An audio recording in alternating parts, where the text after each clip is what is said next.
time it is. It's your boy DJ RichieSkye back with some tea, interviews, recaps, and more. And be sure to check the links in the description of this video for trips, for books, one-on-one sessions, and more. Now let's get into the tea.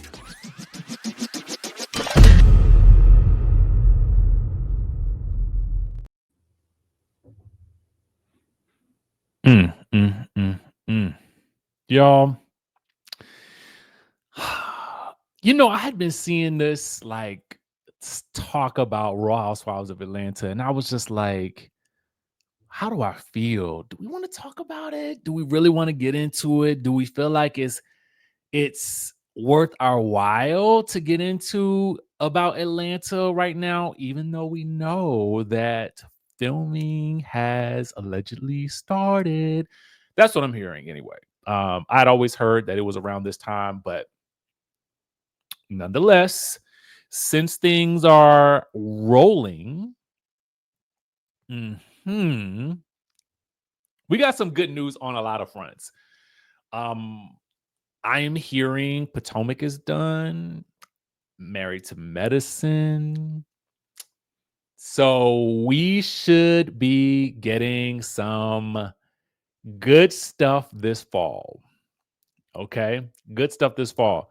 Not to mention Salt Lake City is on the horizon as well. So with all that going on and with the Love and Hip Hop madness happening, I kind of left this to get lost in the shuffle, but I don't know how I could. Do you guys want to see Sheree coming back to Real Housewives of Atlanta? I mean, they're saying that Kim and Sheree are returning for season 17. How do we feel about that? And what does this mean for like the K Michelle and the Pinky Cole of it all, right? What capacity will this be? And how do we feel about it? Now, also, the insider is stating that, and this is shout out to the Neighborhood Talk for sharing this, but also shout out to Reality Blurb for the tea. Nene leaks not returning. Nene posts, they have never offered me to return. Good luck to season 17 cast. We will be watching. So we noticed that she is at least still showing positivity towards the show despite not being offered to come back. And I think she probably is in a space where she understands why that is. I think that they've opened the door and they're, again, I think she said at one point in time, maybe they're flirting, they're, getting to know one another, her and the network. And so we heard that she was offered the Traders, which would have been a huge step in the door. And so we'll see how things go. Now, let's talk about Sheree and Kim with this mix of new ladies. How do we think that they will fare? I mean, note, we will not be getting Britt, obviously, and we will not be getting Kenya. So that does leave several openings. And then that makes us wonder, what will we do with Cynthia? Do we bring her back? Is she needed with this particular group? I mean, I don't know, man. There's a part of me that just kind of feels like if I were Bravo or NBC Universal, I would simply send Nene, Kim, Sheree, Kenya, Eva, Deshaun, Lisa Wu, Claudia Jordan, all to an island. I would send them to Hawaii and I would let them run amok for a week and see what we get. That's what I would do.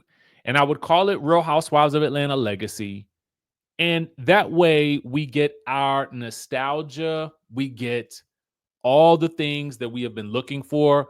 Because here's the thing, if you're expecting Sheree and Kim to come in and save the show, I think what you have to remember is Sheree, Kim, and Nene in 2025 are not Sheree and Kim and Nene from 2008 or 9 or whenever the show first premiered. There was a lot of unhingedness back then, right? And social media kind of was a different beast back then. So the things that we found funny at that point in time was a lot more authentic and a lot less contrived. What I mean by that is, there were no glam squads. I mean, if there were, they were kind of like, they were kind of unseen. Obviously you had the Miss Lawrences in the mix, but it was a natural fit. Those were natural friendships. These were naturally people that obviously Miss Lawrence worked with, but it wasn't like Miss Lawrence was dedicated just as Sheree's or Kenya's glam. I mean, it wasn't just that. They were so Miss Lawrence was so much more, right? So I just don't know that you're going to get what you're asking for by asking these 2025 ladies to return. You're not going to get the same thing.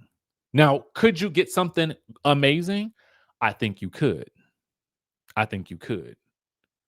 But my general sense is that Bravo is leaning more towards a more youthful approach to the show, saving money, because you got to pay out a pretty penny for these super reality stars, right?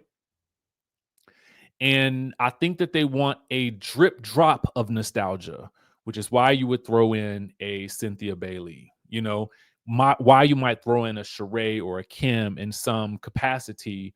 Will it be in the same realm of what happened with Nene that season, that she told us basically that she was only offered 6 episodes? Will it be a per episode type situation like what we heard happen with Cynthia? More of a day rate. You kind of show up when you need to, host an event, go on a trip maybe, and get on.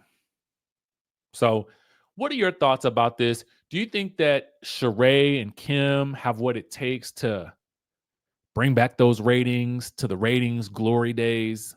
What do you think? Do you think Nene would do the trick? I'm interested. I'm all ears. Listen, y'all know I'm going to watch regardless. I'm one of those types of people that I've never believed that, take the show off the air, because we need stuff to watch. And this is our jam. Like, this is Housewives is our thing. And if you don't like it no more, obviously turn off the telly. Side note, before we move to our next story, I have been watching The Hunting Wives. Actually, let me go back because I don't even want to talk about that right now.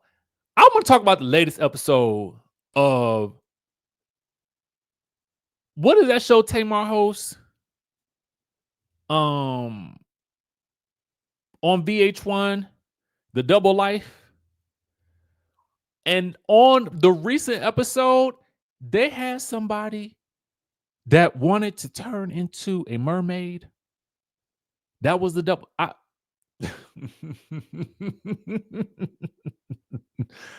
I was like, am I to take this serious?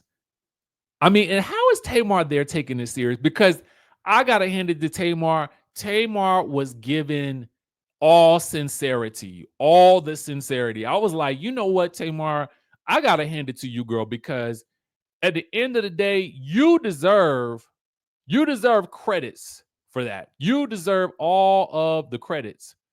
All right, so one last story real quick. Wendy Williams, normally I've kind of determined I didn't want to do a lot of talking about Wendy Williams as of late, but I do feel like we do need updates, right? Because Wendy Williams is such an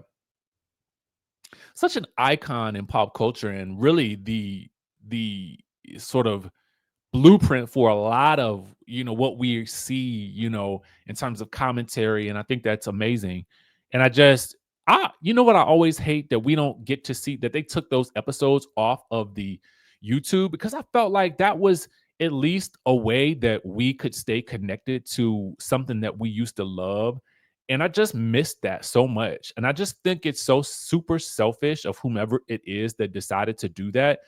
I just don't understand that. I will never get it. How could you take something away from us, the fans, that we supported for so long? And I know it probably boils down to money, but at the end of the day, if you don't want to make any money from it, give that money to charity from those YouTube ads. Give it to somebody that needs it, you know?